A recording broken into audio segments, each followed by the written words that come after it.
set up? Yep. All right, this is going to be a little humorous, sweetheart. All right. Let's try it. You roll? Anytime you're ready. Okay. Okay. For he's going to marry Yum Yum. Yum yum. Your anger pray bury, for all will be merry. I think you had better succumb. Come. And join on our expressions of glee. On this subject I pray you be dumb. Dum. You'll find there are many who went for a penny. The word for your guidance is mum. Mum. There's lots of good fish in the sea. On this subject we pray you be dumb. You think you had better succumb. Come. You'll find there are many who went for a penny. There are lots of good fish in the sea. There are lots of good fish in the sea. There's lots of good fish in the sea. There's lots of good fish in the sea, in the sea. Oh! Well done. Thank you.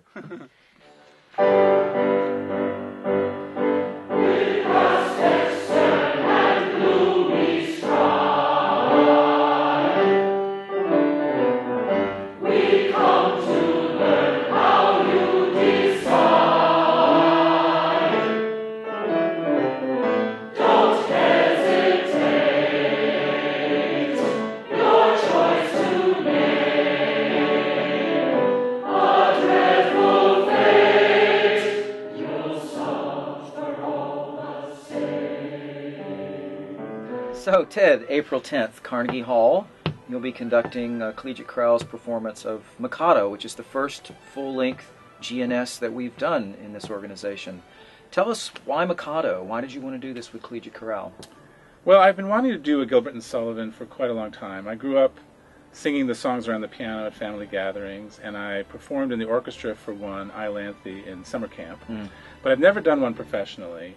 And I've been looking for an opportunity to do one with my friends, who are mostly Broadway performers, some of whom have a legitimate classical background in singing. But I think one of the key things of doing Gilbert and Sullivan well is for it to be really funny. Yeah. And when I watched the movie Topsy Turvy, which is all about the making of the Mikado, the original production, I was disappointed because even though it was a very faithful and beautiful performance of the Mikado in the movie, I felt it only perpetuated stereotypes about how it is performed. And I think it can have a lot of different interpretations these days, and I'm really looking forward to doing it with a little bit more of a Broadway sensibility. Who's your favorite character in Mikado? Who do you love? Well, I mean, Coco is obvious, and I think I love him because I had this casting idea in mind all along, which was Christopher Fitzgerald. I just love the idea of him in that role. He's such an imp, and I think he'll just be delightful in it. But I also have a soft spot for Kadisha. I think probably I'm not alone. No, that's my favorite character, she? actually. How come? Oh, I just find her very sad, and her music is so sympathetic to her character. Yeah, she's a Gorgon at some level. Yes. She describes herself as bloodthirsty. But there is a real heart behind her, and I think with Victoria Clark playing the role, I think we'll see that side in a new light. Right. I think she'll really break your heart and also make you laugh. Yeah. Your rebel steeds, assist me, all of you. Why, who is this whose evil eyes rain blight on our festivities?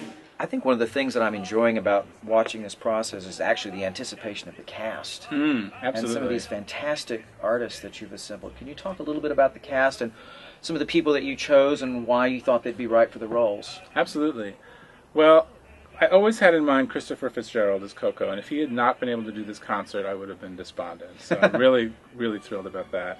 And then the other person I thought of immediately was Kelli O'Hara as Yum Yum, because she is so beautiful, you can understand everybody wanting to marry her. And she has this gorgeous, trained soprano, but she's also very funny. And I think she'll find both sides of that character. So we're so pleased that she's able to do that at the same time she's rehearsing her new Broadway show. Right.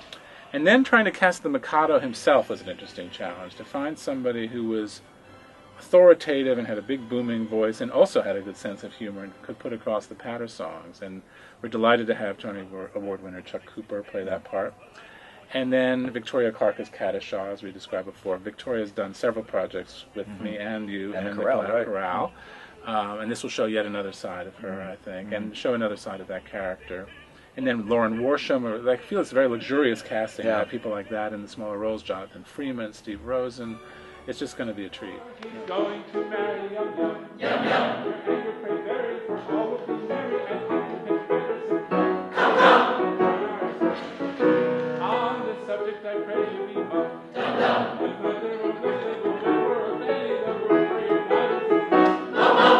So Ted, this is your 5th appearance with Collegiate Chorale, yeah. and you've got quite a history with the organization. It's great. I'm so pleased to be working with you guys again. It's a wonderful organization, and all the projects have been really interesting, and I think worthwhile coming to see. They're not things you see every day. Right. You know, starting with the Firebrand of Florence, which was another piece I've been wanting to do for years and years. And it wasn't even my suggestion to the chorale, which was this wonderful coincidence. And then Ricky Gordon's Grapes of Wrath, which was such a big undertaking and went so well.